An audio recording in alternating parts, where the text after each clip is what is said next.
Day one of posting political fanfic until they release the Epstein files. This story is a scandalous doomed yaoi between Donald Trump and his VP JD Vance.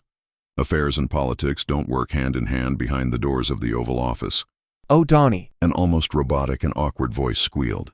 A grumbly cackle arose, definitely not belonging to the awkward individual. Shh. My crypto kitten. You need to be quiet. We don't need anyone to hear us. The voice spoke in slow, slurred words. A younger male leaned against the door, cupping an ear to listen in on the affair.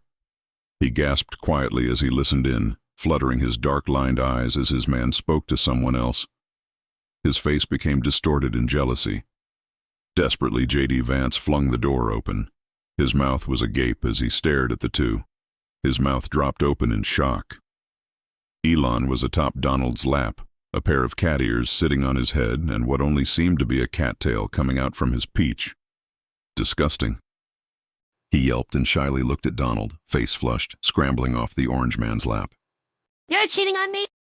Vance screeched, rage bubbling. Trump's face twisted in distaste as he watched Elon run.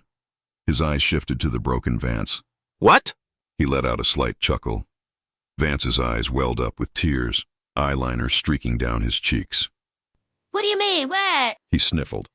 We're cheating on Melania anyway. Did you think it was only you I was after? A cruel smirk spread across Donald's face as he watched Vance crumble. Vance should have known he wasn't the only one in Donald's bed, but seeing it still hurt. You promised, though? Vance sputtered, biting his lip. Donald rumbled with laughter. Promise? You know I don't keep any of my promises. Vance stared at him, heart aching. Taking a final sniffle, he turned away. Fine, I understand. Donald. He exited the office, slamming the door behind him. Donald stared at the door, puzzled. Usually Vance would beg to be the only one. His expression shifted. He sighed gruffly and tightened his tie. Vance stormed through the West Wing with fury. Jealousy lapped at him like a dehydrated dog as he searched for Elon. He found him in the Roosevelt room and charged in. You fucking scam. He raised his hand and slapped Elon. JD, you have it wrong.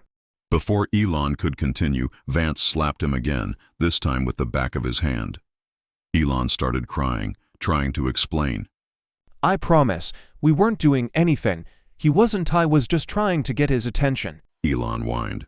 Liar? Vance screamed and went to strike again. Before he could, a hand caught his wrist.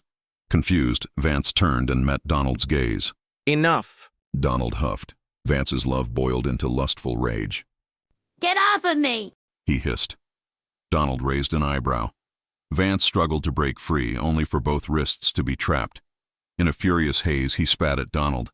Immediately, Trump shoved Vance against the wall. Excuse me?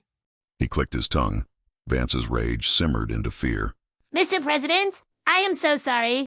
His words slurred as his wrists were held tight, jaw gripped. A whimper escaped as he stared into Donald's pig-like eyes. That's enough from you. Trump growled, sending shivers down Vance's spine and elsewhere. Donald squeezed his jaw, then released him, dragging him down the hallway. Vance's heart pounded with anxiety. He was thrown into his own office, landing on the stained couch. Donald followed, towering over him. Vance was trapped between the couch and Donald's frame. Trump raised a hand and slapped him harshly.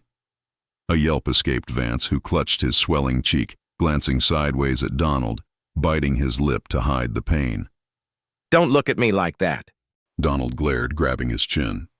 I'm sorry. Vance hiccuped, placing his hand on Donald's wrist. Donald leaned in, their faces inches apart, a faint scent of Big Mac on his breath. I'm sorry I was with Elon.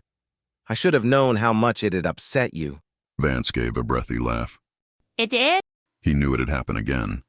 With a sigh, he wrapped his arms around Donald, shifting his legs as his too short pants rode up above his crew socks. Make me feel better, please? Donald furrowed his brows, fake tan crumbling. Vance, it's broad daylight. You know we can't. Vance groaned, interrupting. Just close the door and lock it. Donald shook his head, disapproving, then gave in. Fine, my Ohio orphan. He leaned forward and pressed a dry, crusty kiss to Vance's lips. Even if Donald lied, Vance would always crawl back.